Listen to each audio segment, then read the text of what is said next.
Welcome to the Coparenting Chronicles. I'm Chelsea. And I'm Jenna.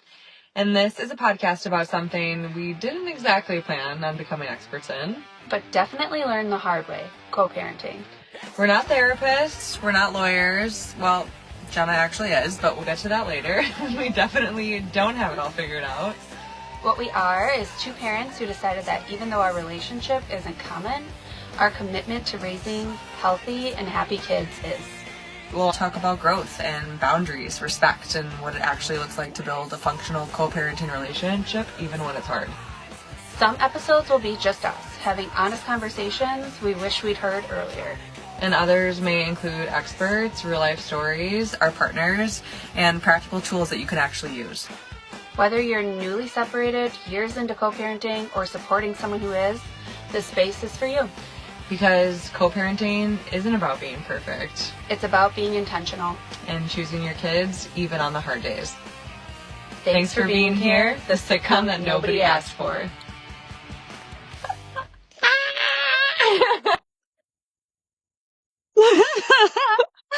Here we are. Welcome back. Episode 4. Handling outside opinions and judgment. So we finally came up with a name for our beginning segment, going over comments that we receive on our social media posts. It is going to be called From the DM Trenches. So the first one is someone you barely know hears you mention your blended family and says, wow, I could never do that. I mean, I feel like we've definitely all had those comments. But it's almost like a backhanded compliment, right? Like it's a slap in the face. Yeah, it's like, wow, good for you. Yeah. But also The next one is you and your ex's new partner are at their kid's school event, and instead of being normal and friendly, people around you act confused, like it's weird that you get along. Chelsea and I get that all the time, honestly. Like people like look at us. We'll be like sitting in the church pews at the girls' like Christmas pageants, and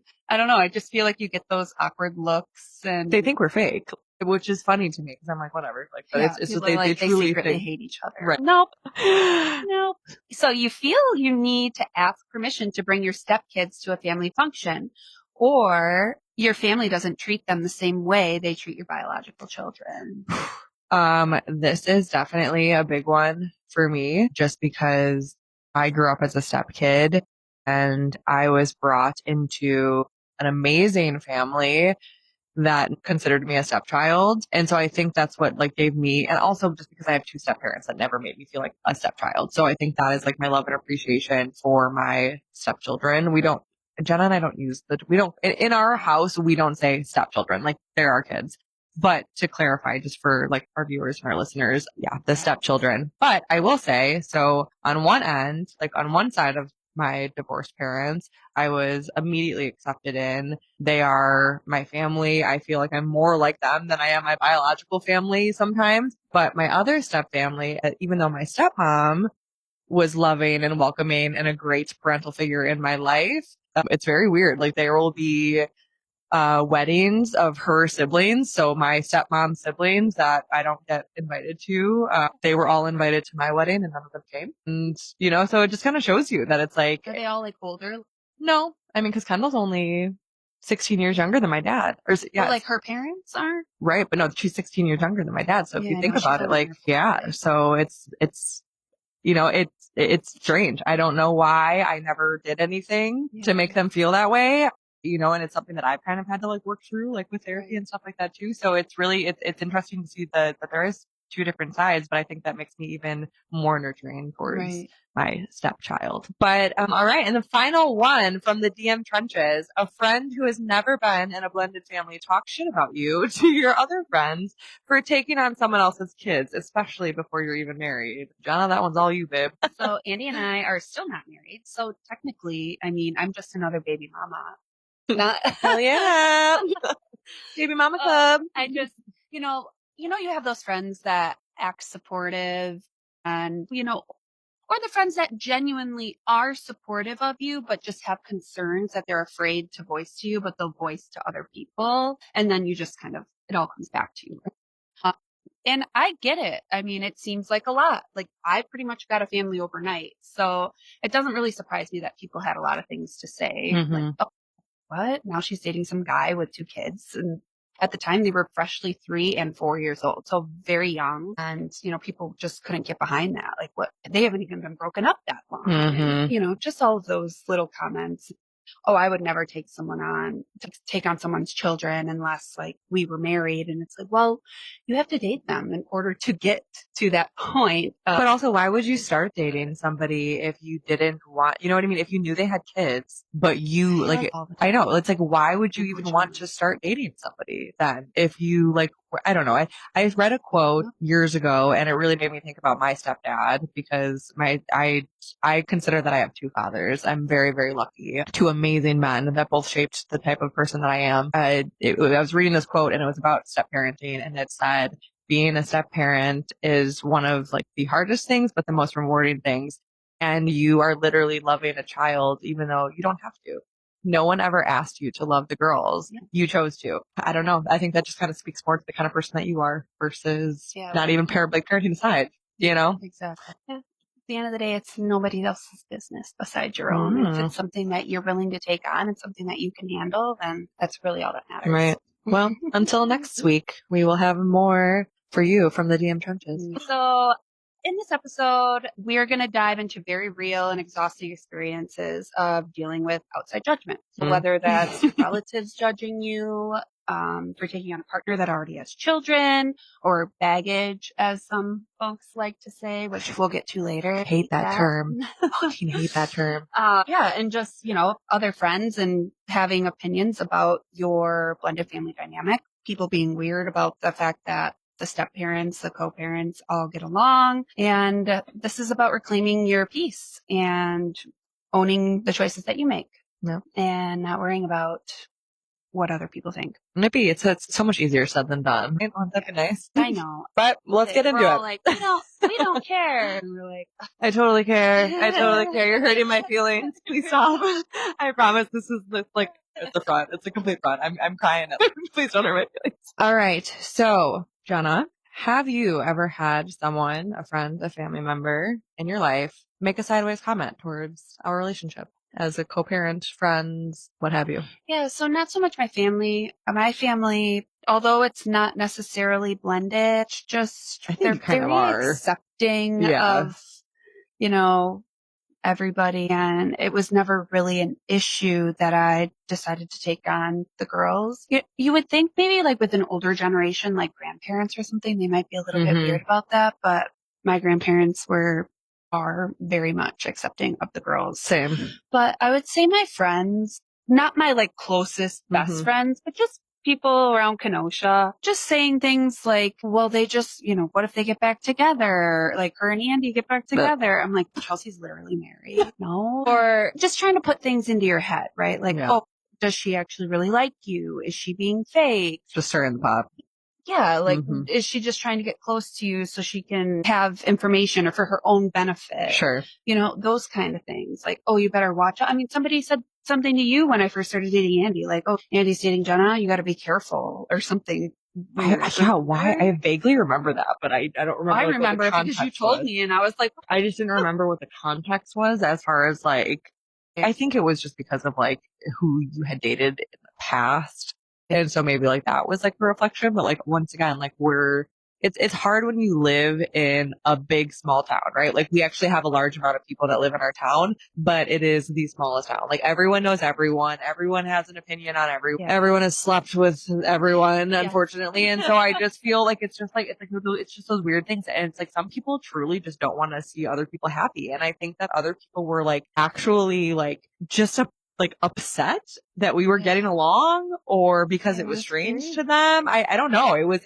There was, I think many different times where people were just like, it was like, why are you trying to ruin something good that we have? Right. And I feel like there was also then the genuine concern of like, well, this person, Jenna's getting close to your family when you have a sick child and she's introduced to your child. Like we want to make sure that she's going to be around and this isn't just going to be somebody who's like ripped from Ava's life during this already difficult time, Right. so I can understand people thinking that way, maybe not voicing it, but definitely I feel like there was some of that, the genuine concern because they care versus like the Yeah. opinions that people have. I would say that because of the girl's dad, so, Jenna's partner, I would say because of his past relationships prior to Jenna, that was a fear of mine at first, just because I didn't want, and we've talked about this in the other episodes, but I just didn't want another mom, quote unquote, or a woman that my child gets attached to and then is gone. I remember growing up and my parents dated different people before they met their now, partners, their now spouses. And it's hard. It's hard to get attached to somebody and you create these bonds and then they're gone. Like that person's like ripped from your life. And it's like, oh, once again, someone who was supposed to like love me, care about me. So I remember being more on my guard and people, my family members saying things about that. But then like the second you found out you were pregnant with River, like any doubt washed away for me. Cause I was just like, now it's like, okay, now you guys have solidified your family. Right. So now regardless, God forbid anything were to ever happen to you and Andy. Our kids are siblings. And no offense to Andy, sorry, but like I choose Jenna in the divorce. Thank you. All right. So how society unfairly labels partners with kids or complicated ex situations as baggage. Baggage. I hate that word. I've never really understood why society uses this word to describe partners, especially children, right? So like partners who have kids or a past. To me, the labels speaks more about, the people actually using it than it does the people who they're judging, right? Where the judgment is coming from. And you already kind of said that, right? Like it really does speak more to their character. Like, oh, you're going to call a child baggage? Yeah. You're going to call an ex-husband or whatever. I mean, you weren't even married to Andy, so it's even less baggage. It's just like, well, they're human beings, which I think and if you are that person, like let's say you are using that term, I would just like you to correct yourself and think about how you're making that child feel because our kids are always listening, right? They're little sponges. They pick up everything. And me and Jenna, have potty mouths and we are sailors and we have found out quite a few times that they're actually listening to the bad words we say. But when if let's say someone is around your child and they're calling them baggage, like I imagine how that makes that kid feel. Like once again, you are dealing with a child who only wants to be loved. And it's not like it was their decision to be born and brought into this world and given to this set of parents, right? I think when you break it down to that simple scale that it's like, why are these things? Well, this is why we're here and this is why we're breaking the mold. So exactly. So the stigma around dating someone with a blended family, even though blended families are extremely common. Yeah. I think I can only relate to this because I remember, when I was dating, Anthony, my husband, when I started dating him, before that, I remember just thinking like, who would possibly want to be with me? Who would possibly want to be with a mother who has 3 children with 2 different baby daddies? It's I think that because of the stigma in our society of having children with multiple partners, even though that's kind of more normal than not now, like most people don't stay married to the person they're with and only have, right, like that. Just realistic, but right? yeah, I just remember, I was that stigma and it was hard for me to get over that. I remember even like well into like already even being married to my husband, still being like, how could you possibly want to be with me? Like I feeling like trash. Like you were in your mid too, and you had all 3 kids, and it wasn't the plan, right? Like it wasn't the plan to. But it's just when you think back on it, you're like, oh my goodness, I'm only 25. Like my life, I still have so much life ahead of me. Right. I have 3 kids. What 20-something-year-old is going to want to pick up 3 kids, and you do think about it like that, right? Obviously Anthony is amazing. Well, yeah. And that's another dynamic of our co-parenting, right? Because Anthony already had a son who is our oldest now. Anthony came from he had a single mom. His dad was not present in his life. He was a terrible person and not a good father. And so my mother-in-law raised 4 children by herself and then actually ended up adopting her 5th child and then now has 2 other kids that are just a part of the family and are at every, you know what I'm saying? And so it's I think that because he grew up, and I remember my mother-in-law specifically saying to Anthony, and you can quote her on this, and she said, Anthony, do not continue anything with this girl unless you intend on marrying her and being in these kids' life, because have all you kids. cannot do that to her. And you can't get connected to these children and then break, like, because she knew as a single mom, you know? And so, like, I think when I look back at that, I'm just like, even my mother-in-law, before she was my mother-in-law, just like had my back because she was a single parent, you know? We love you, Jen. Love you, Jen. Love you, Mama Jen. So, Jenna, what would you say, like, okay, the difference between baggage, the word we hate, and life experience? To me, baggage is something that people carry with them as a mental burden. It's past traumas or events that they haven't, properly processed. And I don't know, I guess I kind of already touched on this in the first question that I answered, but referring to a child or an ex, another human being as baggage, I think it's just disrespectful. I really just do. Having a life before you met someone is just Normal? it's humanity. It means that you've experienced love, loss, responsibility, and real world changes. And I think that's character, if anything. I know that when Andy and I had River, it was so nice to know that I was with somebody who's done this twice before. It was stress free. I was not a helicopter mom. I slept well. And it was just nice knowing that somebody has my back and he knows what he's doing. I didn't even think about that part of it. I thought Like the newborn part of it. Because that can be terrifying. Yeah, and it is for so many people. I've seen so many of my friends, and obviously all babies are different too. Sure. A lot of babies don't like sleeping. I got really lucky that I had a baby that did, but it's just something that you don't think of as a first time mom, with somebody who already has children, not having that extra load of having a dad who's kind of who's there and supportive, but also figuring it out. Yes. You are, know, and it just made things for me so much easier. And when I first started dating Andy, I would say that to people okay, but because I asked Andy immediately before we were even officially dating, I said, I know you already have 2 girls. That's amazing. I'll love them as my own. However, I just need to make sure you're okay with having one more kid. I was like, all I need is one, just child, even though he technically, he says now, and it's like a partial joke. He's like, I never even really wanted kids. He's like, I wanted none. And I'm like, shut up. Because he's told me before that he always planned on getting married. So I'm like, okay, I know that's a lie because when we first started dating, you told me you eventually always wanted to be a dad. And you believe in getting married. You believe in marriage. So it's something that you want. Because some people just don't want marriage. They want commitment. Yeah. But I wanted to make sure that he was okay with eventually getting married because I want to be married one day. Not until I can afford a wedding. The wedding that I want, unfortunately. I just have a courtyard. Courthouse wedding and just don't have you a big just party hate afterwards. But I just having expensive taste. Good for you to know that and to be aware of enough to be like, no, I'm willing to wait.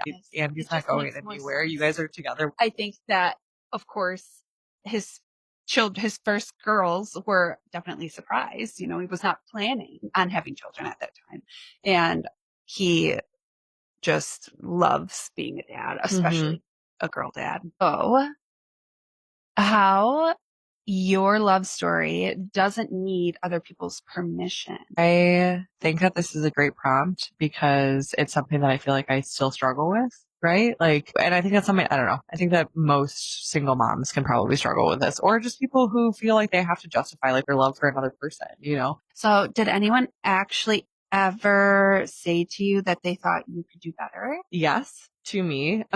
I will say that in past relationships, my parents, for both of all the fathers of my children, at one point or another had made that comment. And I don't think it was, I think they it's like you want your kids to do it the right way, right? What is the right way? But it's you want them to go to college, meet someone, fall in love, get married, have kids. That's the natural order of things, right? And I think that because I did things so completely opposite two times with 3 kids, that I think that was probably, I don't think it was actually they thought that I could do better with that person. I think that they just wanted more for me, and that because they had been single parents and divorced themselves, they just know that it was harder. It's a harder life. I remember, I don't remember struggling as a child, but now as an adult, I know that my parents did because they were single parents. But I will say this problem struck me even more because I, at one point, had a family member very close to me that had told my husband, had told his mom that they thought that Anthony could do better than me.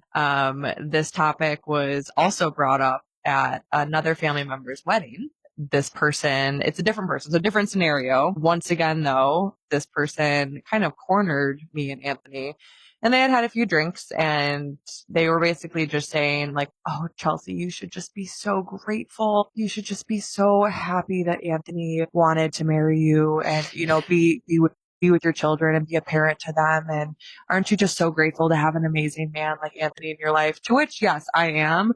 So two different times. One was one of my family members, and then one was like basically like an in-law member, so kind of directly correlated with our family, but just, I don't know, like the audacity. I would never say that to anybody about anything. Like, I listen talking to like a girlfriend and their partner is like doing hard drugs or cheating on them all the time or something like that, then I might be like, hey, you can do better.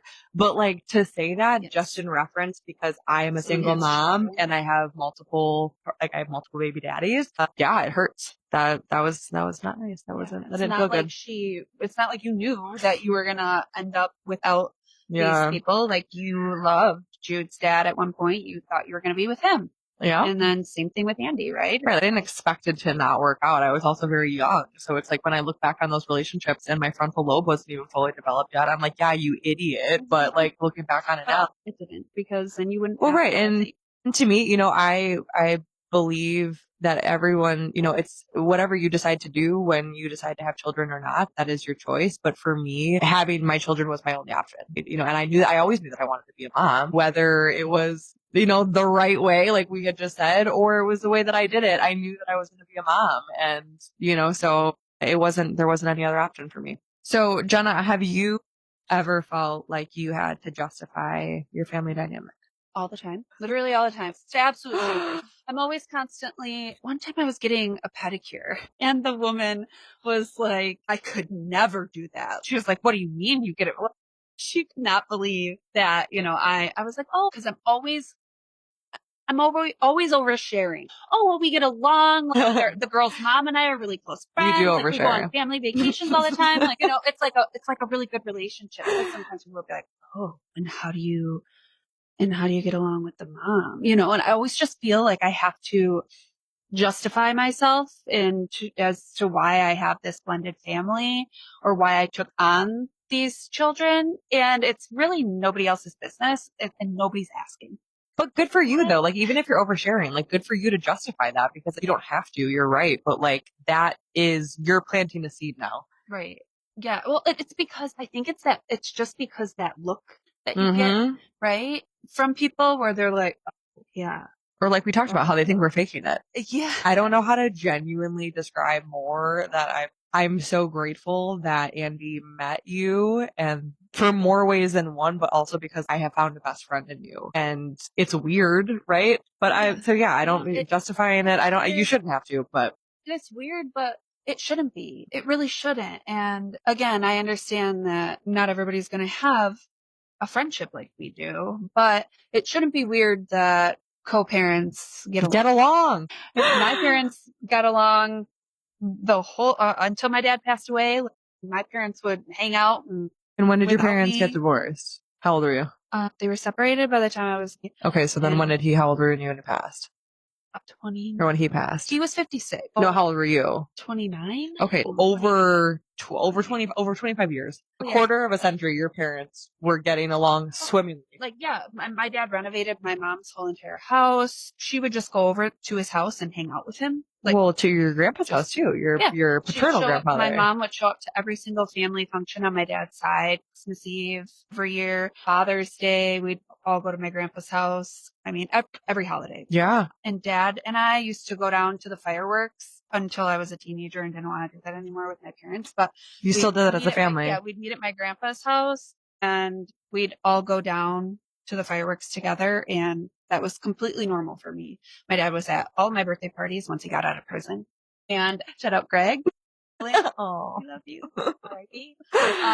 But yeah, I mean, my dad was always present, and my mom loved my dad very much. Right. They didn't work out together. Yeah. He had just gotten into some trouble. He was doing some illegal things, and my mom was like, we're not going to do this. I'm not going to put myself and my child in an unsafe situation. But she still loved him, and she wanted you to have normalcy and having. I think the fact that we do shared birthday parties for the girls, or when we do them, I think that is creating normalcy. Like, why have two separate birthday parties? Like, I mean, I get it. If you can't even stand to be around that person, but or the parents just don't come, right? Like, it's like not gonna go. I know, like, I've had people who have gotten married, and they're like, well, I'm not coming to your wedding if your dad's invited. What? Like, how are you going to do that to your children? I don't know. It's just crazy to me. All right. So let's unpack the "it's not your responsibility" comment that people love to throw around to step-parents. I mean, we definitely don't do that to each other, which is something I'm grateful for. I think if anything, there's things that you do that you are truly are not your responsibility, right? Like how we've talked about in previous episodes, like how you pay for swim classes, like you don't have to do that. But it's right. Exactly. If you want to, that's the difference. And so I will say that, because I also am a step parent, and we've talked about this too, that it's a very good co-parenting relationship. Like we don't have any issues with them. They love their children. We love ours. Like we figure out like, hey, we're going on vacation. These are the dates. Is that okay? Like, whatever. It's a civil co-parenting relationship. But I will say that I do insert myself because I love this child. And because I consider him like he's my own. And so there are a lot of things that maybe could be considered not my responsibility, but I insert myself anyway because it 100% is mine. Yes. Like I've made it my responsibility.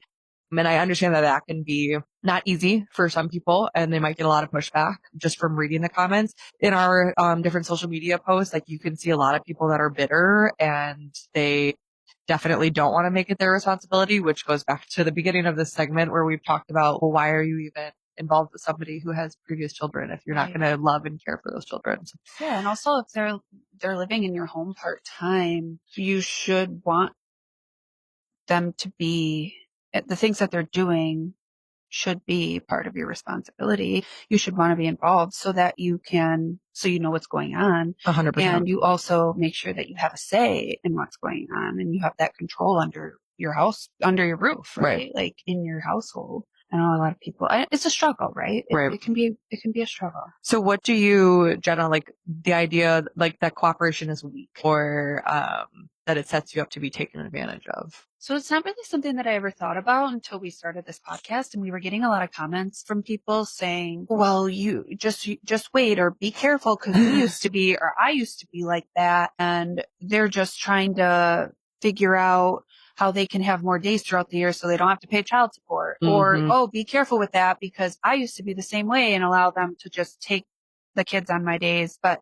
then they just started taking advantage and asking. And I mean, that's probably true for some people. So my heart goes out to you that that's something that you've had to deal with. We do not have a court arrangement. There is no child support that is paid between our families. And the days that we have scheduled, we have made that up on our own. It's not a court ordered custody agreement. So that's not something that we've necessarily been concerned with. Yeah. Better watch out, Jenna.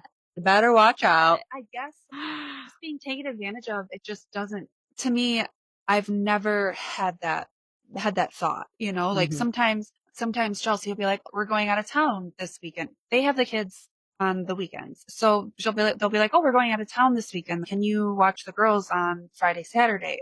Absolutely. I never feel she's taking advantage of that ever. I mean, it's not like she goes on a million weekend trips or anything, Right. I don't know. Luckily we don't have to deal with that, but I can see situations where people probably would, you give them a little bit, you give them a crumb, you give them an inch, they take a mile, which is unfortunate because what are you supposed to be? Yeah. I think that because we cooperate with each other, that builds our relationship stronger. Yeah. It makes us stronger people, better people than, I don't know. I guess the weak probably comes from just society and how people are. When they're broken up, they're not supposed to get along, kind of thing, right?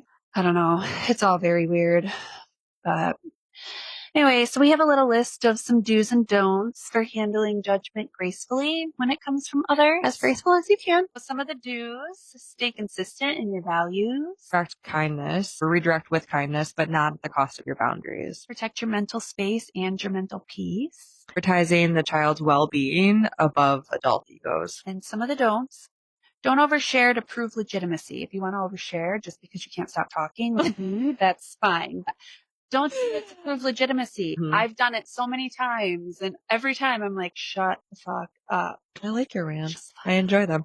Don't let others dictate your family's dynamic. I think this is something that Jenna and I are going to probably have to constantly work through for the rest of our relationship, because we're always going to have outside of opinions and outside rumors and people that just really, truly want to.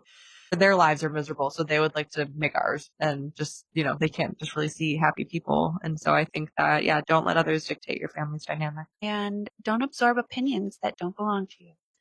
It's kind of hard to quiet the noise sometimes when somebody's telling you something or you're hearing something. And I'm sure it'll probably get, even more intense, like, as we continue through this journey, right? There's going to be more comments. There's going to be more of this. And I'm not concerned about us, having those thoughts infiltrate, but I can see sometimes they get to me. How it can do that to how it can do that to people, especially, you think famous people, famous couple, how the internet can just be full of the internet. Bullies. And even though, as much as I like to say that you guys are just, getting our engagement up and getting more viewers our way, it is still hard to read those comments, which brings us to our newest segment. This is something that we are going to do right before we close out our episode. We are going to call this segment Concerned Citizen Joan. Jenna, why don't you tell them why? We'll start it off with that, and then I'll go into. So we got a comment on one of Chelsea's videos. From Joan.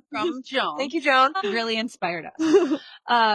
Literally. So her comment said, missing the point of this. This lady needs to tell the world how great she is. What an ego. Yeah. So Joan, our new segment is CCJ, just for you, where we are going to go through all of the ridiculous comments that we get on our social media. We're going to round it out with, that would give you more time to get tattoos from SAP. Thank you so much. You're right. When I trade days, it just gives me all the time in the world to get tattoos. Thank you, SAP. Yeah. Thank you. Okay. So who are you lecturing? ? I'm not really sure who you're talking to in this video. Who gone check me, boo? Thank you. Thank you so much. Blessed. All right. This is a double whammy because it was one comment right after the other. We have Spensardo just said, you're being weird. Followed by Lance, who said, godless, wicked, depraved, perverted, shameless, evil, ... Perfect. So this one goes to Chelsea on her video. Young and hot. I bet you're the stepmom. Tell the truth. You're right, because we're aligned. Oh, this is our final one, and this was the best one. We saved the best for last. Okay, I have become an old bag. I cannot get around your beauty and those ugly tattoos that look like Russian prisoner tats. Tattoos that look like Russian prisoner tats. I know this has to be cool, but to me, it totally detracts from your message. All right, so that is it for that segment of CCJ. Concerned Citizen Joan, we thank you for inspiring us. We will be referencing you every single episode now. Can't wait.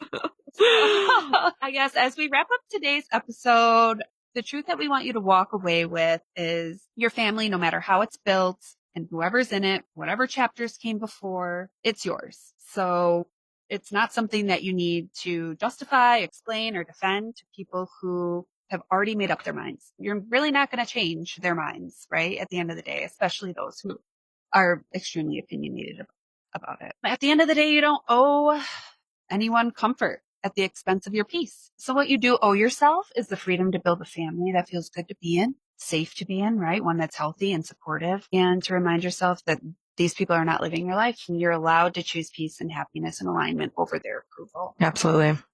Yeah.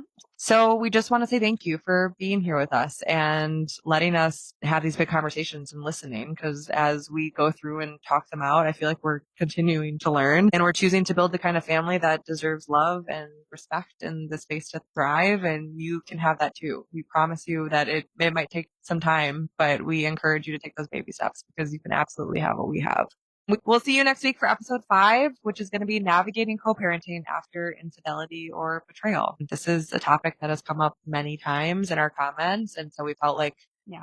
Yeah. I think it's going to be a big topic and we may even have to split it into a couple segments. I mean, even just over time, I feel like, we might do a couple because there's a lot that goes a lot of into layers. this. Yeah. Right? I mean, there are many different types of betrayal and many different types of infidelity Right.